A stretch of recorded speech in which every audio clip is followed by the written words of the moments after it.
Hey guys, welcome back to Impractical Gaming, and today we're talking about Injustice 2.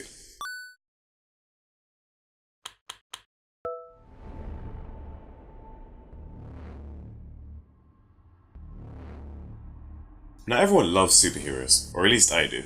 My favourites include Spider-Man, Iron Man, and Deadpool among others. I know these are Marvel heroes and we'll talk about DC game, but you get the point. One of the things I love most about superhero films is when heroes clash against each other in some huge, massive, epic battle. It's like those conversations you have in the playground about who would win in a fight, Batman or Superman, which is basically quite a lot of the story of Injustice 2. I know it's 2 fighting games in a row, but this game's pretty cool, so I kinda had to. Before I get started, let me shout out Christine, my housemate and amazing friend, who lent me this game to play on this channel. Love you, Christine, and depending on how this goes, you're probably not getting this game back. So enough talk and let's get into it. Here's how I got on with Injustice 2.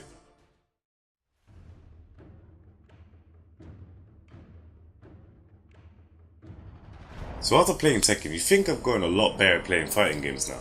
Well, you'd be wrong, I'm still trash. Don't get me wrong, I have improved from Tekken 7, just not by much. Injustice 2 revolves around Batman and Superman and how their friendship since the Joker's death has been ruined. Oh yeah, if you haven't played Injustice 1 then there's going to be quite a few spoilers. Superman thinks criminals should be killed before they have a chance to cause harm. However, Batman feels that he's still in grief over Lois' death and that will lead him down the wrong path. These two very different ideals pits them against each other and many heroes are then forced to pick loyalties between them. This is all going on in parallel with the impending threat of Brainiac. Yeah, there's quite a lot going on in the game. But this is what I came for, other than the pretty cool fight scenes, is a story that pits the strongest and coolest heroes against each other. It's so much cooler being able to play my favourite heroes and villains, because let's be honest, it's not always fun being the good guy. You can tell straight away this game's going to be intense and it's going to be epic from the opening cutscenes. Sure, it's sad and all, but it's still pretty epic. You can see both sides of the argument, but at this point in the game I generally don't know which side to take. But I know Damian's a bitch though. Honestly, he's so annoying.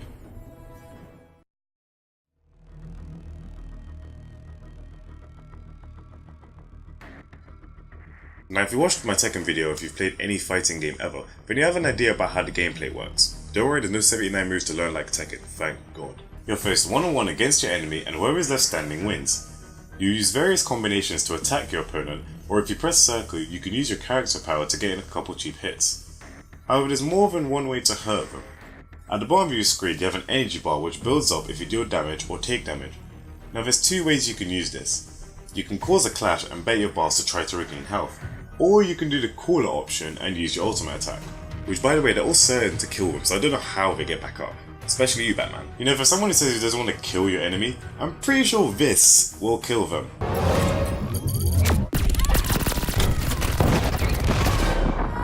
You can also use your surroundings to deal some serious damage or get yourself out of a tight corner. There are also some seriously cool scene transitions where if you hit them hard enough near the edge, then you can go to a completely different place in the level. This game knows how to make everything look so cool when you're fighting, and you just never get bored of it. Maybe that's the inner fan in me talking, but I just don't get bored. There's also a decent number of game modes outside the story mode.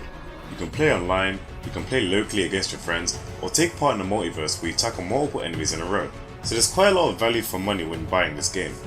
I touched on this earlier, but I do love that you can play so many of your favourite DC heroes and villains.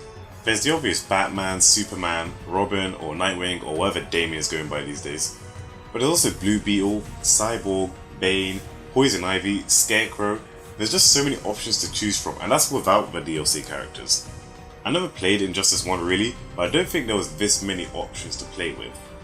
And it's so cool how they interact with each other in unique ways regardless of the combination, both during the fight and out of it. The presentation has been really well worked on, and is probably one of the shining lights of these types of fighting games. I mean, look at the stages and the way you fight in them. They're so graphic and evoke such a feeling that it's like you're the one fighting. Especially during the ultimate scenes, because some of them are just...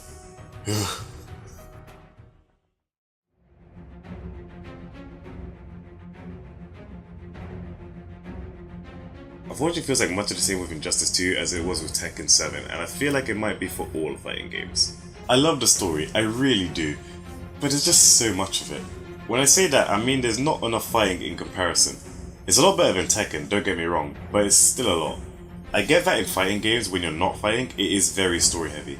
But it's still annoying waiting through long cutscenes, even if they're good. I guess this is how all fighting games are, but I'm not sure I'm okay with that. However, other than that, I'm not finding too many problems with the game. The controls are tight, the gameplay is fun and challenging, and there is a ton of replay value in this game. Not too many genuine problems. Other than Damian's constant whining. My god, I seriously hate this guy.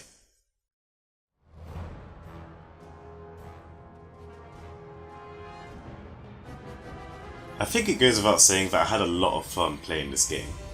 Maybe it's because I love superheroes and villains and that makes me a little biased, but that doesn't mean this is a bad game, because it's not. It's not hard to learn, it's easy to get into, and I highly recommend playing it, whether it's on your own or with your friends. Just ignore this bell end and you'll be fine. That's it for today's video. If you liked it, then give it a thumbs up. Leave a comment below and tell me what you guys thought about Injustice 2, about fighting games in general, or if there are any other games you want me to talk about. As always, if you're new, then hit that subscribe button, and also check out some of my other videos as well. Thanks for watching, and I'll see you next time.